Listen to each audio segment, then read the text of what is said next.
नमस्कार, स्वागत है आप सभी दोस्तों का वीर सर जीएस वाले के इस यूट्यूब चैनल पर और आज की इस करंट अफेयर की क्लास में। तो प्यारे दोस्तों, कैसे हैं आप सब। हम आशा करते हैं सभी दोस्त बहुत अच्छे होंगे, शानदार, ज़बरदस्त और जिंदाबाद होंगे। तो दोस्तों, आज है 25 सितंबर और 25 सितंबर से बनने वाले जितने भी महत्वपूर्ण करंट अफेयर्स हैं उन सभी की चर्चा आज की इस क्लास में हम करेंगे। तो एक बार पहले आप क्या करेंगे, क्वेश्चंस पे नज़र डालेंगे ताकि आपको समझ में आए कि मैंने किस प्रकार से पूरी चित्रात्मक प्रस्तुति के साथ आपको समझाने की कोशिश किया है। यानी इसमें जो कुछ भी मैं आपको बताऊंगा, जितने भी मैं प्रश्न करवाऊंगा, सब के सब जो है कि चित्रात्मक प्रस्तुति के अनुसार है। यानी मैं एक भी प्रश्न ऐसा आपको नहीं करवाऊँगा जहाँ पे चित्र का उपयोग मैंने नहीं किया है। और ये जो चित्र का उपयोग मैं कर रहा हूँ हर एक प्रश्न में, ये आपके लिए है ताकि आप और अच्छे से और बेहतर तरीके से समझ पाएँ दोस्तों। ठीक है, तो हमारे चैनल से जुड़ करके आप अपने करंट अफेयर की तैयारी बखूबी और ज़बरदस्त तरीके से कर सकते हैं। दोस्तों, हम सिर्फ आपको करंट अफेयर के क्वेश्चन ही नहीं करवाते, बल्कि करंट अफेयर के बाद उसमें जो है कि कुछ वन लाइनर प्रश्न भी ऐड करते हैं, वन लाइनर करंट अफेयर भी ऐड करते हैं। और ये वही वन लाइनर करंट अफेयर्स होते हैं जो आप पिछले दिनों में पढ़े हुए हैं, यानी जो पिछले तारीख बीते हुए हैं उन सभी के जो करंट अफेयर उनको मैं फिर वन लाइनर में भी करवा देता हूं। ठीक है, साथ साथ इसमें हम स्टैटिक जीके की भी बात करते हैं। किसकी? Static GK. तो इसके माध्यम जो है कि आपकी समग्र रूप से कहें कि स्टैटिक जीके करंट अफेयर बहुत ही ज़बरदस्त तरीके से तैयार हो जाता है दोस्तों। यह क्लास डेली चलती है शाम के 5 बजे। ठीक है, डेली सुबह के 5 बजे। तो डेली सुबह 5 बजे अपलोड कर दिया जाता है। तो सुबह उठने के बाद आप लोग क्या कर सकते हैं, क्लास को देख सकते हैं। दोस्तों, आगे बढ़ूँ आप सभी से, चूँकि एक शानदार और ज़बरदस्त यह सेशन होने वाला है, तो आप लोग सब्सक्राइब कर ले चैनल को, अभी वीडियो को लाइक ज़रूर कर दें और वीडियो खत्म होने के बाद कमेंट भी आप ज़रूर कर दें। अपने साथियों में शेयर भी कर सकते हैं। बाकी सब्सक्राइब तो आपको करना है, बेल आइकन नहीं दबाएंगे तो घंटी नहीं दबाएंगे भैया तो आपको नोटिफिकेशन कैसे मिलेगा। और अगर आपको इसका PDF चाहिए तो डिस्क्रिप्शन बॉक्स में मैंने ऐप का लिंक दिया हुआ है और टेलीग्राम चैनल का भी लिंक दिया हुआ है। टेलीग्राम चैनल ज्वाइन करेंगे तो चूंकि ये सुबह क्या है 5 बजे आपको वीडियो मिलती है, तो शाम के 5 बजे क्या मिल जाता है, इसका PDF मिल जाता है। ठीक है, तो आइए दोस्तों क्या करते हैं, हम बढ़ते हैं प्रश्नों की तरफ। वो सब फॉर्मेलिटीज़ थी, आप जो है कि उसको फॉलो कर सकते हैं। आइए बात करते हैं पहले प्रश्न की। पहला प्रश्न क्या कहता है, कहता है 24 सितंबर 2025 को निम्नलिखित में से कौन सा दिवस नहीं मनाया गया। ये सुनो, सब कैसे पढ़ाते हैं, सब कहते हैं बताइए 24 सितंबर 2025 को कौन सा दिवस मनाया गया। ये सुनो, हमने कहा कौन सा दिवस नहीं मनाया गया। तो दोस्तों इसका सही उत्तर हो जाएगा वर्ल्ड यूथ डे। इसको नहीं मनाया गया, जबकि अन्य तीनों को 24 सितंबर को मनाया गया, यानी राष्ट्रीय सेवा योजना दिवस, जिसको आप NSS कहते हैं, आप लोग जानते होंगे। फिर विश्व समुद्री दिवस, यानी इसको आप वर्ल्ड मैरीटाइम या वर्ल्ड मैरीटाइम डे भी कहते हैं। राष्ट्रीय बेटियों का दिवस यानी वर्ल्ड डॉटर्स डे या हैप्पी डॉटर्स डे। ठीक है, तो यहाँ पे सभी का मैंने क्या लगा दिया है, चित्र लगा दिया है, जिसके माध्यम से आपको समझने में काफ़ी आसानी होगा दोस्तों। ठीक है, आई बात समझ में। तो 24 सितंबर को ये तीन दिवस मनाए गए। अच्छा, इसके अलावा एक और है बॉलीवुड डे। ठीक है, बॉलीवुड डे भी मनाया गया 24 सितंबर को, उसको भी आप याद रखिएगा दोस्तों। इसके बारे में थोड़ा थोड़ा जो है कि जानकारी हम लोग ले लेंगे। देखिए, जो राष्ट्रीय सेवा योजना यानी NSS है, यह NSS की स्थापना के उपलक्ष्य में मनाया जाता है। यानी जो 24 सितंबर है उस दिन क्या हुआ था, NSS की स्थापना हुआ था, इसलिए 24 सितंबर को राष्ट्रीय सेवा योजना दिवस मनाया जाता है, जिसका उद्देश्य युवाओं को सामाजिक सेवा और साथ साथ सामुदायिक विकास में सक्रिय रूप से शामिल करना है। फिर बात करते समुद्री विकास दिवस, यानी जिसको हम लोग कहते हैं वर्ल्ड मैरीटाइम डे। तो यह दिन नौवहन यानी शिपिंग के महत्व और अंतर्राष्ट्रीय व्यापार में इसकी भूमिका के बारे में जागरूकता बढ़ाने के लिए मनाया जाता है। आप जानते हैं दोस्तों, जो बड़े बड़े शिप्स होते हैं, जो पानी वाले जहाज होते हैं, ये सबसे सस्ता जो है कि साधन होते हैं, जिसके माध्यम से पूरी दुनिया में क्या होता है, व्यापार होता है। ठीक है, आप हवाई जहाज़ से बहुत ज़्यादा व्यापार नहीं कर सकते क्योंकि वह काफ़ी महंगा हो जाता है। ठीक है, आई बात समझ में, यातायात है काफ़ी महंगा साधन हो जाएगा, जबकि आपका जो जल परिवहन होता है ये काफ़ी सस्ता परिवहन होता है, इसके माध्यम से पूरी दुनिया में व्यापार किया जाता है। तो इसके महत्व को बताने के लिए विश्व समुद्री दिवस मनाया जाता है। एक मनाया जाता है आपका राष्ट्रीय बेटियों का दिवस, और इस दिन बेटियों के अधिकारों, उनकी क्षमताओं और समाज में उनके महत्व को बढ़ावा देने के लिए मनाया जाता है, जिससे उन्हें अपने अधिकारों के बारे में पता चल सके। ठीक है, फिर आता है वर्ल्ड बॉलीवुड डे। यह दिन बॉलीवुड सिनेमा की सांस्कृतिक महत्ता को पहचान देता है और कला एवं कलाकारों के योगदान की सराहना करता है दोस्तों। और आप जानते हैं भी 23 सितंबर को क्या हुआ है, 71st यानी 71वां राष्ट्रीय पुरस्कार सम्मेलन हुआ है। अभी उसके बारे में आपको वीडियो देना बाकी है, वो वीडियो आपको अभी हमने नहीं दिया, बहुत जल्द ही हो सकता है आज ही आपको किसी टाइम मिल जाए, ठीक है। तो NSS हो गया, वर्ल्ड मैरी टाइम और हैप्पी डॉटर्स, और साथ साथ वर्ल्ड बॉलीवुड डे, ठीक है। चलिए बात करते हैं आगे दूसरे प्रश्न पे दोस्तों। दूसरा प्रश्न क्या कहता है, कहता है ई गवर्नेंस पर 28वें राष्ट्रीय सम्मेलन का आयोजन स्थल क्या है, यानी जो 28th national conference on e governance है, ई का मतलब जो कि ऑनलाइन, ठीक है। अब बात समझ में, तो इसका आयोजन स्थल क्या है, सूरत है, लखनऊ है, भोपाल या विशाखापत्तनम, यानी इसका आयोजन किस शहर में होगा दोस्तों, तो इसका आयोजन होगा विशाखापत्तनम में। ये कहाँ पे भैया, ये आंध्र प्रदेश में, कहाँ पे, आंध्र प्रदेश में विशाखापत्तनम में, जहाँ पे 28th national conference on e governance पे क्या होगा भैया, कॉन्फ्रेंस होगा, ठीक है। इस बात को ध्यान में रखना है दोस्तों। अच्छा ये होता क्या है, अगर आप यहाँ पे देखेंगे तो इस पर मेंशन भी किया गया है कि विकसित Bharat, civil service and digital transformation, यानी ई गवर्नेंस का मतलब होता है ऑनलाइन सेवाओं पर ज़्यादा जोर देना, ठीक है। तो ई गवर्नेंस पर 28वां राष्ट्रीय शिखर सम्मेलन या 28वां राष्ट्रीय सम्मेलन 22 और 23 सितंबर 2025 को विशाखापत्तनम में आयोजित किया जा रहा है, नहीं किया गया, ठीक है। अब तो 2022-23 जो है 22 सितंबर और 23 सितंबर बीत गया, तो आप कहेंगे आयोजित किया गया। इसका आयोजन प्रशासनिक सुधार के लिए एवं लोक शिकायत विभाग यानी DARPG और इलेक्ट्रॉनिक्स एवं सूचना प्रौद्योगिकी मंत्रालय तथा आंध्र प्रदेश सरकार द्वारा संयुक्त रूप से आयोजित किया गया। यानी इसका जो आयोजन हुआ वो किसने किसने किया, तो प्रशासनिक सुधार एवं लोक शिकायत विभाग ने किया, इलेक्ट्रॉनिक्स एवं सूचना प्रौद्योगिकी मंत्रालय ने किया तथा आंध्र प्रदेश सरकार ने क्या किया, तीनों लोगों ने मिलकर क्या किया, 28th national conference of e governance पर एक कॉन्फ्रेंस किया, ठीक है, जिसके तहत विकसित भारत की बात की जाती है। इस सम्मेलन का जो विषय था वो विकसित भारत, सिविल सेवा और डिजिटल परिवर्तन है। ई गवर्नेंस का मतलब देखिए, जब भी ई लग जाए, ठीक है, इसका मतलब होता है इलेक्ट्रॉनिक, ठीक है, यानी कि आप सीधे सीधे ऑनलाइन वाले दुनिया में जा रहे हैं। आंध्र प्रदेश के मुख्यमंत्री N चंद्रबाबू नायडू और केंद्रीय मंत्री डॉक्टर जितेंद्र सिंह ने इस सम्मेलन का उद्घाटन किया, यानी जो 28th यानी 28वां national conference on e governance का कॉन्फ्रेंस हुआ, इसका उद्घाटन किसने किया, तो आंध्र प्रदेश के मुख्यमंत्री चंद्रबाबू नायडू और केंद्रीय मंत्री डॉक्टर जितेंद्र सिंह ने किया, ठीक है। याद रखिए, बड़ा जबरदस्त प्रश्न है ये, आप लोगों से एकदम छपने वाले प्रश्न मैं करवाता हूँ, इसमें फालतू प्रश्नों की चर्चा बिल्कुल नहीं करता हूँ। चलो अगला प्रश्न कहता है वैश्विक वन निधि में पहला निवेशक कौन सा देश है, वैश्विक वन निधि में पहला निवेशक कौन सा देश है, ब्राज़ील, भारत, कनाडा या इंडोनेशिया। अभी मैं आपको पहले समझा देता हूँ, फिर यहाँ पे चारों के बारे में बात करते हैं, कौन सही कौन गलत है। देखिए वैश्विक वन निधि की जब हम बात करते हैं कि जो विश्व में जितने वन हैं उनके लिए एक फंड है ना, फंड, उसके लिए पहला निवेशक कौन सा देश बना है, या फिर उसके लिए फंड देने वाला पहला देश कौन सा बना है, तो बना दोस्तों ब्राज़ील। देखिए आप जानते हैं कि जो वन है, जो वैश्विक वन है या कहें कि जो जंगल है, ये क्या है, ये है जो है कि ऑक्सीजन के सबसे बड़े स्रोत हैं। और अगर जल जंगल हैं तो धरती पर जितने भी प्रकार के जीव रहते हैं उनके जो है कि आश्रय स्थल भी खास करके जंगल में ही होते हैं, जानवरों के। हालांकि मानव जो है कि थोड़े मैदानी इलाके में रहना ज़्यादा पसंद करते हैं। तो जो वैश्विक वन निधि है, आप जानते हैं कि वन कितना महत्वपूर्ण है मानव जीवन के लिए, प्रकृति के लिए। तो उसके लिए जो है कि निधि है ना, वैश्विक वन निधि में पहला निवेशक कौन बना, तो ब्राज़ील बना दोस्तों।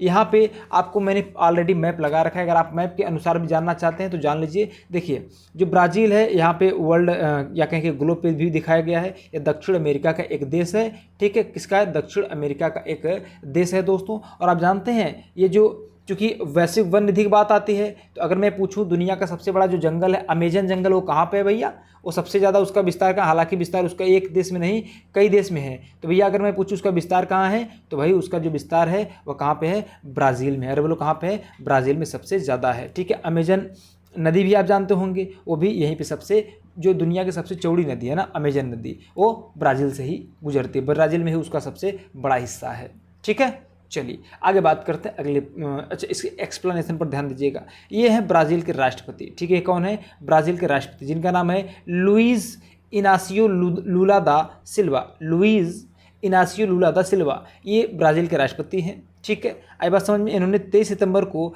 न्यूयॉर्क में संयुक्त राष्ट्र सम्मेलन में क्या किया, इसकी निवेश की घोषणा किया। किसका? वैश्विक वन निधि की जो निवेशक ब्राज़ील बना है, तो उसके जो राष्ट्रपति हैं, राष्ट्रपति लुइस इनासियो लूला दा सिल्वा ने यह घोषणा किया 23 सितंबर को कि वे क्या करेंगे, वैश्विक वन निवेश में निवेश करेंगे। ठीक है, आई बात समझ में। तो ब्राज़ील ग्लोबल फॉरेस्ट फंड में पहला निवेशक बन गया है, ग्लोबल फॉरेस्ट फंड। और Brazil tropical forest forever facility में निवेश करने वाला भी पहला ही देश होगा। और यह एक बहुपक्षीय वित्त पोषण तंत्र है जिसका प्रस्ताव उसने वैश्विक स्तर पर संकटग्रस्त वनों के संरक्षण के लिए रखा है। यानी ये जो वैश्विक वन निधि की बात आती है, इसका प्रस्ताव ही किसी ने रखा, ब्राज़ील ने रखा। दोस्तों आप सभी को मैं बता दूं, यहाँ पे देखिए यह बात किया गया 23 सितंबर को संयुक्त राष्ट्र में किया गया। देखिए अगर आप यहाँ पे देखेंगे तो यहाँ पे मैंने मैप लगाया है ब्राज़ील। आपको एक चीज़ मैं बता देना चाहता हूँ, जो संयुक्त राष्ट्र है, ठीक है, इसकी हर बैठक जो होती है, या कहें कि इसकी जो बैठक होती है, हर साल सितंबर महीने में होती है। हर साल किस महीने में होता है? तो हर साल जो है कि इसका बैठक जो है कि सितंबर महीने में होता है दोस्तों। अब सितंबर महीने में होता है तो यहीं पे जितने भी देश होते हैं वे अपने बातों को रखते हैं, अपने प्रस्ताव को रखते हैं। तो इसी के तहत जो ब्राज़ील के राष्ट्रपति है लुइस इनासियो लूला दा सिल्वा, इन्होंने 23 सितंबर को, चूंकि आप जानते हैं संयुक्त राष्ट्र जो मुख्यालय वो कहाँ पे भाई, न्यूयॉर्क में है, तो यहाँ न्यूयॉर्क के अंदर उन्होंने क्या किया, इन्होंने ग्लोबल फॉरेस्ट फंड के लिए प्रस्ताव रखा और इसमें पहला निवेशक भी बने। इनका सीधा साधा उद्देश्य यही था कि भैया हमको क्या करना है, वैश्विक स्तर पर जो संकटग्रस्त वन है उनका बचाव करना, उनका संरक्षण करना है, क्योंकि ये हमारे प्रकृति के धरोहर हैं और अगर हम इनको नुकसान पहुंचाएंगे तो हमें भी नुकसान पहुंचेगा। अगला प्रश्न की बात करते हैं। आई होप दोस्तों आपको बहुत मज़ा आ रहा होगा, बहुत अच्छे से समझ में भी आ रहा होगा। अगर समझ में आ रहा है तो आप सभी साथी एक बार चैनल को सब्सक्राइब अवश्य कर लेंगे ताकि आपको नोटिफिकेशन मिलता रहे, और कमेंट करके मुझे ज़रूर बताएंगे दोस्तों समझ में आया कि नहीं।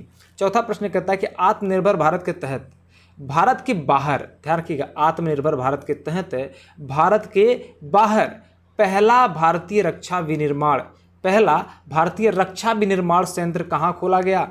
मिस्र में, मोरक्को में, अल्जीरिया में या ट्यूनीशिया में। अब आप देख पा रहे होंगे तो यहाँ मैंने जो कि ग्लोब के ऊपर भी उस देश को दर्शाया है और यहाँ वर्ल्ड मैप के ऊपर भी उस देश को दर्शाया है। यहाँ पे रेड कलर से है तो यहाँ पे जो है कि ग्रीन कलर से है। तो इस देश का नाम क्या है? ये अफ्रीका का एक देश है, ध्यान रखिए, अफ्रीकन कंटिनेंट है। अफ्रीकन कंटिनेंट का एक देश है यहाँ ऊपर, जिसका नाम क्या है भाई? इसका नाम है मोरक्को। अरे बोलो क्या है? मोरक्को। तो भैया आत्मनिर्भर भारत के तहत भारत के बाहर जो पहला भारतीय रक्षा विनिर्माण संयंत्र खोला गया वह मोरक्को में खोला गया। मोरक्को जो है कि एक अफ्रीकी कंट्री है। ठीक है, आगे ध्यान देना, इसके बारे में कुछ चीज़ों को जान लेते हैं। ध्यान रखिए, आत्मनिर्भर, चूँकि भाई रक्षा से जुड़ी बातें हैं तो रक्षा मंत्री कौन है? राजनाथ सिंह है, तो इनका चर्चा तो हम करेंगे। तो आत्मनिर्भर भारत के तहत मोरक्को में पहले भारतीय रक्षा विनिर्माण संयंत्र का उद्घाटन किया गया।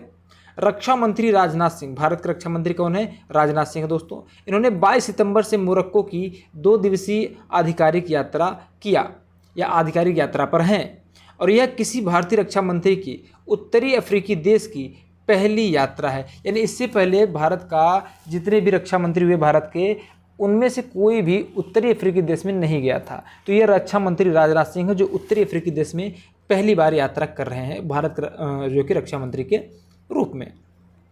इस यात्रा के दौरान टाटा एडवांस सिस्टम मोरक्को की बेरिकिड स्थित नई विनिर्माण सुविधा का भी उद्घाटन किया। ठीक है, यहाँ पे देखिए मैंने यहाँ पर भी मैप को लगा दिया ताकि आपको और समझने में आसानी हो। ठीक है, अब यहाँ पे जो चित्र लगाया गया बड़ी ही फेमस है, अभी हम बात करेंगे इनके बारे में। देखिए कहता है कि सिंगापुर के स्कूबा डाइविंग दुर्घटना में जुबिन गर्ग की मृत्यु हो गई। वह एक प्रसिद्ध खाली स्थान थे, यानी जो जुबिन गर्ग हैं इनकी मृत्यु हो गई। ये क्या थे भैया? अच्छा, इनकी मृत्यु कहाँ हुई? तो सिंगापुर में हुआ, सिंगापुर के स्कूबा डाइविंग में। ठीक है, तो भैया स्कूबा डाइविंग दुर्घटना में क्या होता है, इनकी जान चली जाती है जुबिन गर्ग की। ये क्या थे? तो इनका चित्र देख करके आप समझ सकते हैं भैया क्या थे? गायक थे। या ये क्या थे? गायक थे। चारों ऑप्शन में से सबसे सटीक उत्तर आपको देखने पता चल जाएगा, भैया ये गायक थे। अब अगर इनकी बात करें तो भैया आप इनको भूल नहीं सकते, है ना, जो थोड़े से पुराने हैं, है ना, हमारी तरह आपकी तरह जो लगभग 1997-98 के पैदा हुए होंगे, उसके बाद आए होंगे थोड़ा सा आगे 4, 5, 6, 7 के दौर में, 8 के दौर में, 9 के दौर में, 10 के दौर में आए होंगे। ठीक है, तो वहाँ पे एक गाना सुने होंगे, या अली रहम हाली याली, है ना, इस प्रकार से गाना गाया है। तो वो गाना गाने के या कह के वो जो गायक हैं उनका नाम था जुबिन गर्ग। दोस्तों इनकी मृत्यु 52 साल की उम्र में हो गया। ठीक है, कितने, तो 52 साल की उम्र में। ये कौन है, जुबिन गर्ग हैं दोस्तों, ध्यान रखिएगा। तो प्रसिद्ध असमिया, अच्छा ये असम के थे, प्रसिद्ध असमिया गायक और सांस्कृतिक प्रतीक जुबिन गर्ग का निधन हो गया है। सिंगापुर में स्कूबा डाइविंग दुर्घटना में इस 52 वर्ष की आयु में उनका निधन हुआ।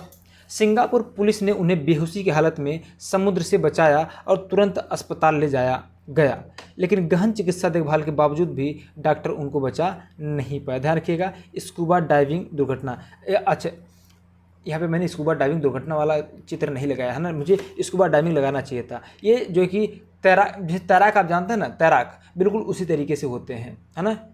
चलो आगे बात करते हैं अगले प्रश्न की। अगला प्रश्न कहता है चीन में स्पीड स्केटिंग। अब स्पीड स्केटिंग के लिए आपको समझाना पड़ेगा, पहले मैं यहाँ दिखा दूँ, इस इधर लगा, यहाँ ये देखो स्केटिंग जो होता है ना, जो पैर में जो होता है कि पहिए लगे रहते हैं, स्केटिंग शूज जिसको कहते हैं, है ना, स्केटिंग की बात हो रही है दोस्तों। तो कहता है कि चीन में, है ना, चीन में स्पीड स्केटिंग विश्व चैंपियनशिप में मैराथन स्वर्ण पदक जीतकर किसने इतिहास रचा? संदीप कुमार ने, आनंद कुमार वेल कुमार ने, कार्तिक सिंह ने या रमेश बाबू ने? तो दोस्तों इसका सही उत्तर हो जाएगा option number B, Anand Kumar well Kumar ने। किसने? आनंद कुमार वेल कुमार ने। या आपकी स्क्रीन पर है आनंद कुमार वेल कुमार। हालांकि मैंने जब एक्सप्लेनेशन लगाया तो यहाँ पर भी उनका चर्चा कर दिया। यहाँ पर मैंने उनको दिखाया भी कैसे वे क्या कर रहे हैं, डाइविंग कर रहे हैं, स्केटिंग कर रहे हैं। ठीक है, तो आनंद कुमार वेल कुमार ने विश्व चैंपियनशिप में मैराथन स्वर्ण पदक जीता। आनंद वेल कुमार ने चीन के वेईदाहिये में स्पीड स्केटिंग विश्व चैंपियनशिप में मैराथन स्वर्ण पदक जीत करके इतिहास रच दिया। ये कितने साल के? तो 22 वर्ष के। तो 22 वर्षीय इस भारतीय ने 42 किलोमीटर की, कितना भैया सोचो, 42 किलोमीटर कुछ होता है जी, मैराथन था। ठीक है, ये स्केटिंग मैराथन था। कहता 42 किलोमीटर की चुनौतीपूर्ण स्पर्धा में पहला स्थान हासिल किया, जो देश के लिए एक ऐतिहासिक उपलब्धि भी मानी जा रही है। और इससे पहले चैंपियनशिप में वेल कुमार 1000 मीटर दौड़ में स्वर्ण और 500 मीटर स्प्रिंट में कांस्य पदक भी जीत चुके थे।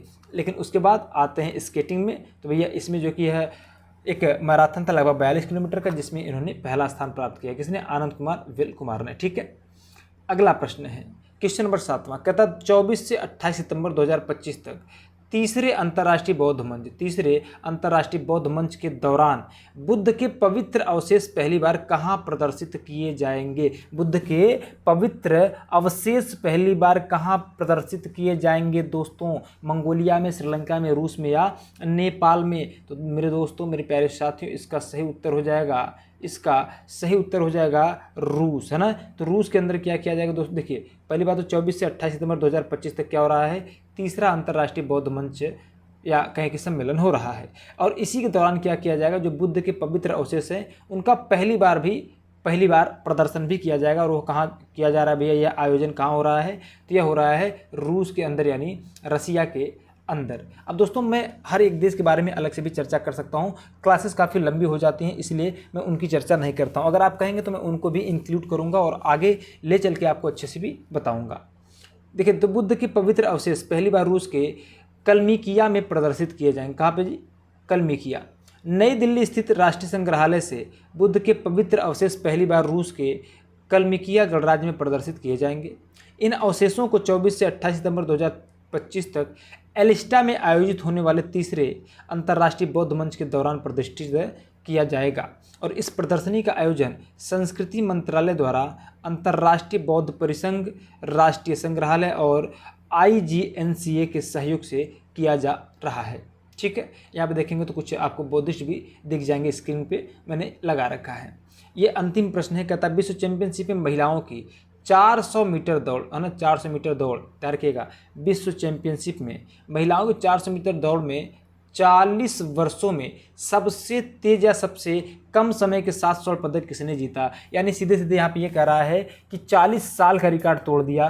किसने तोड़ा? यानी कि आपको 400 मीटर का दौड़ दौड़ना है। ठीक है, तो आप ऐसा दौड़ते हैं कि पिछले 40 साल का जो रिकॉर्ड बना था आपने उसको तोड़ दिया, यानी आपने उससे भी कम समय में क्या किया? अपना रनिंग पूरा कर लिया। तो उनका नाम क्या था? यहाँ पे स्क्रीन पर उनका चित्र लगा हुआ है। उनका नाम है सिडनी मैकलाघलिन लेवरोन। ठीक है, तो अच्छा, इनके बारे में ध्यान रखिएगा, ये क्या किए हैं, जो पिछले 40 वर्षों का एक रिकॉर्ड बना हुआ आ रहा था उसको तोड़ करके सबसे कम समय में इन्होंने 400 मीटर का दौड़ कंप्लीट किया। यहाँ पे देखेंगे तो भैया एक धावक है इनका, यहाँ पे भी मैंने चित्र लगा दिया ताकि आपको दिखे और आप अच्छे से समझ पाएँ। तो सिडनी मैकलागलिन लेवरोन ने 40 सालों में सबसे तेज 400 मीटर दौड़कर स्वर्ण पदक जीता। सिडनी मैकलागलिन लेवरोन ने विश्व चैंपियनशिप में महिलाओं की 400 मीटर दौड़ में 47.78 सेकंड का समय लेकर स्वर्ण पदक जीता। सोचिए 47.78 सेकंड में 400 मीटर की दौड़ इन्होंने लगाया। अरे भैया 400 मीटर थोड़ा सा नहीं होता है, ठीक है, लगभग आधा किलोमीटर के आसपास जाना है। तो महिलाओं की 400 मीटर स्पर्धा में यह दौड़ 40 सालों में सबसे तेज़ दर्ज किया गया, यानी सबसे कम समय में दर्ज किया गया। ये एक अमेरिकी धावक है। तो अमेरिकी धावक ने ओलंपिक चैंपियंस मैरी लेडी पालिनो को हरा करके 400 मीटर में अपना पहला वैश्विक स्वर्ण पदक जीता। ठीक है, इसने जो अपना ये वैश्विक स्वर्ण पदक जीता इसका पहला था। ठीक है, किसका, तो लेवरोन का। ठीक है, अब कुछ आपको वन लाइनर मिल जाएंगे। अब जो वन लाइनर है आपको मैंने पहले ही कहा कि मैं पीछे के जो वन लाइनर क्वेश्चन होंगे उनको मैं करवाऊंगा। ठीक है, तो यहाँ पे है, जैसे कहा कि संयुक्त राष्ट्र महासचिव एंटोनियो गुटेरेस ने किस वरिष्ठ राजनयिक को दूसरी बार UN वीमेन कार्यकारी निदेशक नियुक्त किया, तो डॉक्टर सीमा बहूस को। 2018 में फीफा कप विजेता फ्रांस टीम के किस डिफेंडर ने 31 साल की उम्र में फुटबॉल से संन्यास लिया, तो भैया सैमुअल उमटीटी ने। अच्छा, कहेंगे सर आप ये ऐसा क्यों करवा रहे हैं? दोस्तों ऐसा इसलिए करवा रहे हैं ताकि आपका जो पीछे की करंट अफेयर से आपका वो रिवाइज होता रहे। ठीक है, तीसरा है कि किस भारतीय खिलाड़ी ने लगातार दूसरी बार 5 ग्रैंड स्विस खिताब जीता, तो वैशाली रमेश बाबू ने। गुजरात के राज्यपाल आचार्य देवव्रत को किस राज्य के राज्यपाल का अतिरिक्त प्रभार सौंपा गया, तो महाराष्ट्र का। ठीक है, क्योंकि इससे पहले महाराष्ट्र के राज्यपाल कौन थे, CP राधाकृष्णन थे, अब वे बन गए उपराष्ट्रपति, तो महाराष्ट्र का राज्यपाल का जो पद है वो खाली हो गया। तो जो गुजरात के राज्यपाल थे आचार्य देवव्रत, इन्होंने ही क्या किया, अतिरिक्त प्रभार संभाल लिया, कहाँ का, महाराष्ट्र का। ठीक है, अगला प्रश्न है, दुर्गा पूजा 2025 से ठीक पहले मिंत्रा और सौरव गांगुली ने मिलकर के कौन सा नया premium ethnic beer brand launch किया, तो उसका नाम था सौराग्य। भारत का अब तक सबसे बड़ा और आधुनिक स्पोर्ट कॉम्प्लेक्स कहाँ उद्घाटित किया गया, तो अहमदाबाद के नारायणपुरा क्षेत्र में। किसने किया, तो अमित शाह ने किया। दलीप ट्रॉफी 2025 के फाइनल में प्लेयर ऑफ द मैच का पुरस्कार किसको मिला, तो यश राठौर को मिला। 2025 में 5 ग्रैंड स्विस ओपन खिताब जीतकर 2026 के कैंडिडेट्स टूर्नामेंट के लिए किसने क्वालिफाई किया, तो नीदरलैंड के ग्रैंड मास्टर अनीस गिरी ने किया। ठीक है, अगला 2 वन लाइनर क्वेश्चंस और हैं। यह है कि दलीप ट्रॉफी 2025 का फाइनल किस टीम ने जीता और किसको हरा कर जीता, तो भैया सेंट्रल जोन ने साउथ जोन को 6 विकेट से हरा करके जीता। और सेंट्रल जोन के कप्तान थे रजत पाटीदार, जो कि RCB के कप्तान बने थे, और उन्होंने पहले ही साल क्या किया, कप्तान बनते ही RCB को ट्रॉफी दिलाई, यानी जीत दिलाया। 10वां वन लाइनर है, कहता है किस भारतीय बैंक का डिजिटल प्लेटफॉर्म कोटक 811 वर्ष 2025 की पहली छमाही में दुनिया का तीसरा सबसे अधिक डाउनलोड किया जाने वाला बैंकिंग ऐप बना, तो सीधी बात कोटक महिंद्रा बैंक का। तो दोस्तों यहाँ तक हो गया आपका यह प्रश्न। तो आई होप आप सभी को अच्छे समझ में आया होगा। दोस्तों अगर अच्छे समझ में आया होगा तो बहुत अच्छी बात है। आज की जो क्लास है हम यहीं पे एंड करना चाहेंगे। दोस्तों आप सभी को बहुत बहुत धन्यवाद, क्योंकि आप लोग हमारे साथ अंतिम तक बने रहें। और सबसे बड़ी बात कि चैनल को सब्सक्राइब करना नहीं भूलना है, और जो है कि आप कमेंट ज़रूर कर दीजिए। ठीक है, तो मिलते हैं दोस्तों आपसे अगली क्लास में। आज के लिए बस इतना, तब तक के लिए जय हिंद, जय भारत।